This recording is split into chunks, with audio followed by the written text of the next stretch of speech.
दोस्तों, अपना ज्ञान और बढ़ाने के लिए चैनल को सब्सक्राइब जरूर करें, क्योंकि भगवान कृष्ण गीता में स्वयं कहते हैं कि ज्ञानी व्यक्ति को कभी हराया नहीं जा सकता। जय श्री कृष्णा। दोस्तों, चमकते सितारे की तरह अपना भाग्य चमचमाते हुई देखने के लिए घर में दीपक का यह प्रयोग जरूर करें। घर में जलता हुआ दीपक है तो जीवन है, क्योंकि दीपक ही हमारा जीवन बचाता है।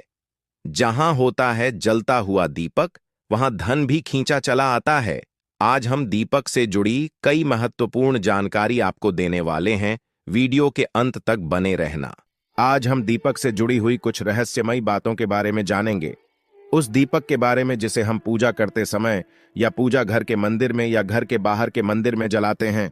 आप अपने घर के मंदिर में या फिर बाहर के मंदिर में पूजा तो जरूर करते होंगे, और पूजा करते समय दीपक जलाने का नियम भी आपको पता होगा। आपको पता होगा कि जिस दीपक को आप जिस भगवान का नाम लेकर जलाते हैं, कहीं वो दीपक कुछ गलत संकेत तो नहीं दे रहा है। आपके दीपक की बाती पूरी जल जाती है, या फिर दीपक में घी और अधजली बाती बच जाती है, और कहीं आपके दीपक की बाती पर फूल तो नहीं बनता। और तो और दीपक की बाती पर फूल बन जाने का क्या मतलब होता है? तो क्या आप जानते हैं कि दीपक की बाती का पूरा जल जाना और बच जाना क्या संकेत देता है? कहीं आपके जीवन की सभी परेशानियों की वजह आपकी जराई हुई दीपक से तो नहीं जुड़ी हुई है? कहीं आप पहले से जले हुए दीपक में तो बाती नहीं जलाते हैं? और क्या आपके पूजा का दीपक पुराना है या नया? आखिर कितने सालों से उस दीपक का इस्तेमाल कर रहे हैं? कहीं आपकी की तो आदत नहीं है।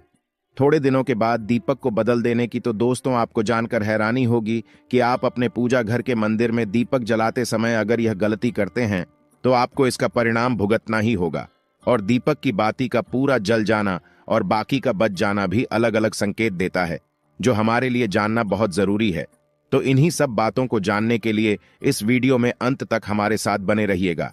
दोस्तों, जब हम पूजा करते हैं तो हमारा दीपक कभी कभी अचानक से बुझ जाता है, और कभी कभी ऐसा होता है कि हमारी पूजा होने के बाद हम उस दीपक को भगवान के सामने जलता छोड़ देते हैं। लेकिन कुछ समय के बाद में दीपक खुद ब खुद बुझ जाता है और उसमें अधजली बाती और घी बचा रह जाता है। और कभी कभी तो हमारे दीपक की बाती पूरी जल जाती है और उसमें फूल भी बन जाता है। तो इनके अलग अलग नकारात्मक और सकारात्मक परिणाम होते हैं। तो सबसे पहले यह जानते हैं कि अगर हमारे दीपक में फूल बन रहा है तो इसका क्या मतलब होगा। प्रिय मित्रों, अगर हमारे दीपक की बाती में फूल बन रहा है तो इसका सीधा सा मतलब है कि भगवान ने हमारी प्रार्थना को स्वीकार कर लिया है और वह हमारी पूजा से प्रसन्न है, और इसका संकेत वह बाती में बने इस फूल के माध्यम से देते हैं। अगर आपके घर में दिव्य शक्तियां मौजूद है और आपके साथ साथ वो भी ईश्वर की पूजा में अपना ध्यान रखती है, तो आपकी दीपक की बाती में एक से ज्यादा फूल बनते हैं, और कभी कभी साक्षात किसी भी देवी देवता का रूप भी दिखने लगता है। तो अगर आपके दीपक की बाती में फूल बन रहा है तो आप सच में बहुत भाग्यशाली हैं। और इसी के साथ दीपक जलाने के भी कुछ खास नियम आपको जरूर जानने चाहिए। दोस्तों, अगर आप पहले से जले हुए दीपक में अपनी बाती रखकर जलाते हैं तो ऐसा करने से दुर्भाग्य आपका पीछा कभी नहीं छोड़ता है। अगर दीपक में पहले से जली हुई बाती की राख या फिर रुई और कलौंज है और आपने अपनी बाती इसमें रखकर जला दी, तो ऐसा करने से भगवान आपसे प्रसन्न होने की बजाय आपसे नाराज हो जाते हैं, और आपको इसके बहुत ही भयानक परिणाम देखने को मिलते हैं, और आपके बनते हुए काम बिगड़ने लगते हैं। आपकी तिजोरी का धन खर्च होने लगता है, और आपके धन आने के सारे रास्ते भी बंद हो जाते हैं। तो हमेशा यह ध्यान रखें कि जब भी आप दीपक जलाएं, आप हमेशा साफ सुथरे दीपक का ही इस्तेमाल करें। दोस्तों, इसी के साथ कुछ लोगों की आदत होती है कि वह हर थोड़े दिन बाद अपने दीपक को बदल देते हैं। तो इस पर गुरुजी का कहना है कि आप जिस दीपक से पूजा करते हैं, आप उस दीपक को कभी मत बदलिए। आप उस दीपक को सिद्ध हो जाने दीजिए। जब कोई दीपक रोजाना भगवान के सामने जलता है तो वह दीपक समय के साथ सिद्ध हो जाता है। भगवान की सकारात्मक ऊर्जा उस दीपक में आ जाती है, और जब भी आप वो दीपक जलाते हैं तो आपका तन और मन दोनों पवित्र हो जाते हैं। तो आप हर रोज उस दीपक को साफ कीजिए, फिर उसमें बाती रखकर जलाएं। आप जितनी बार भी दीपक जलाएं, उतनी बार उस दीपक को साफ करके बार बार उसी दीपक में बाती जलाएं। लेकिन अगर आप गलती से भी उस दीपक को बदलते हैं तो आपकी तरक्की में रुकावट आ सकती है। इसलिए आप अपने दीपक को कभी भी मत बदलना। 10 साल 20 साल तक आप उसी दीपक में लगातार बाती जलाएं। इससे आपका दीपक सिद्ध हो जाएगा, और आप इसका चमत्कार अपने घर में भी देख सकते हैं। अगर आपके घर में कोई भी रोगी हो, बीमार हो, या किसी का बुखार नहीं जा रहा हो, तो आप इस दीपक को थोड़ी देर के लिए किसी बर्तन में डालिए, और अब उस रोगी को यह पानी पिला दीजिए 10 से 15 मिनट के भीतर उसका बुखार उतार जाएगा। वहीं अगर आपके घर में किसी को नजर लगी हो या फिर आपके व्यापार में किसी की नजर लगी हो, आपका धंधा अच्छे से नहीं चल रहा हो, तो भी आप इस दीपक को तांबे के बर्तन के भीतर पानी में भरकर उसमें डाल दीजिए और रात भर के लिए छोड़ दीजिए। अगल दिन सुबह पानी का छिड़काव अपने घर में और अपनी दुकान पर करिए। ऐसा करने से आपको साफ साफ परिणाम दिखाई देंगे, क्योंकि जब हम लगातार एक ही वस्तु का प्रयोग अपनी पूजा में करते हैं तो वह वस्तु शुद्ध हो जाती है। भगवान की जो ऊर्जा होती है वह उस वस्तु में समा जाती है।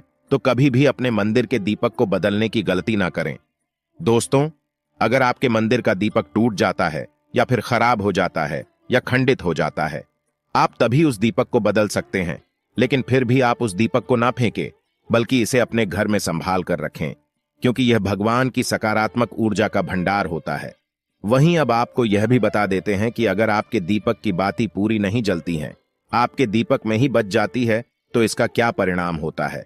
तो सबसे पहले यह देखिए कि अगर आप किसी भी पेड़ पौधे की पूजा कर रहे हैं और पूजा में जलाया हुआ दीपक पूरा नहीं जलता या फिर उसमें ही बच जाता है, तो इससे आपके घर में बीमारियां घर बना लेती हैं और ये बीमारी कभी भी आपका पीछा नहीं छोड़ेगी। तो जब भी आप किसी भी पेड़ पौधे की या मंदिर के बाहर किसी भी जगह की पूजा करें, तो यह ध्यान रखें कि उसकी बाती पूरी जले और उस बर्तन में भी ना बचे, क्योंकि यह आपकी अच्छी सेहत के लिए बहुत ही ज्यादा अच्छा प्रभाव देगा। वहीं अगर आपके घर के मंदिर में दीपक की बाती पूरी नहीं जलती है, पूजा करते समय दीपक बार बार बुझ जाता है, तो जरूर आपके घर में नकारात्मक ऊर्जा का वास है और यह आपकी पूजा में विघ्न डालने का काम करती है। दोस्तों, हमारे घर में अगर कोई बुरी शक्ति होती है या फिर कोई ऐसी ऊर्जा होती है जो यह नहीं चाहती कि आपके घर में भगवान की कृपा हो और आपके घर में सकारात्मक ऊर्जा हो, तो यह आपकी पूजा सफल नहीं होने देती। क्योंकि दोस्तों, एक वातावरण में एक ही तरह की ऊर्जा रह सकती है, या तो सकारात्मक या नकारात्मक, और जो बुरी शक्तियां होती हैं वो ये कभी भी नहीं चाहती कि आपके घर में देवी शक्तियों का वास हो। क्योंकि अगर आपके घर में भगवान ने अपनी कृपा की तो उन बुरी शक्तियों और ऊर्जाओं को आपके घर से जाना पड़ेगा।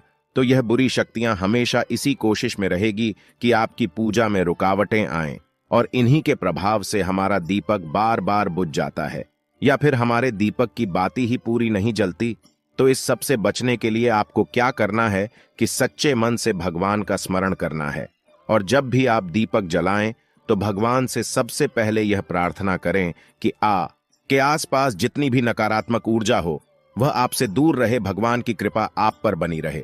साथ ही ऐसी शक्तियों से बचने के लिए जब भी आप दीपक जलाएं तो गंगा जल से एक गोल घेरा बना लेने और इस गोल घेरे में दीपक को रखें। क्योंकि दोस्तों, गंगा जल बहुत ही पवित्र माना गया है और महादेव का वरदान भी गंगा जल को मिला हुआ है। तो गंगा जल में सबसे पहले तो कोई भी बुरी शक्ति प्रवेश नहीं कर सकती, इसलिए कभी भी गंगा जल खराब नहीं होता और गंगा जल हर तरह की ऊर्जा को सकारात्मक ऊर्जा में बदल देता है। और अगर आप गंगा जल से बने हुए गोल घेरे में दीपक को रखेंगे तो यह आपकी पूजा में किसी भी शक्ति को बाधा नहीं बनने देगा और कोई भी नकारात्मक शक्ति आपकी दीपक को बुझा नहीं पाएगी और आप निर्वाह अपनी पूजा संपन्न कर पाएंगे और देवी शक्तियां भी आपके जीवन में अपनी कृपा और आशीर्वाद बनाए रखेगी। तो दोस्तों, उम्मीद करते हैं कि आपको हमारे द्वारा बताई गई यह जानकारी पसंद आई होगी। तो वीडियो को लाइक करें और कमेंट में हर हर महादेव जरूर लिखें।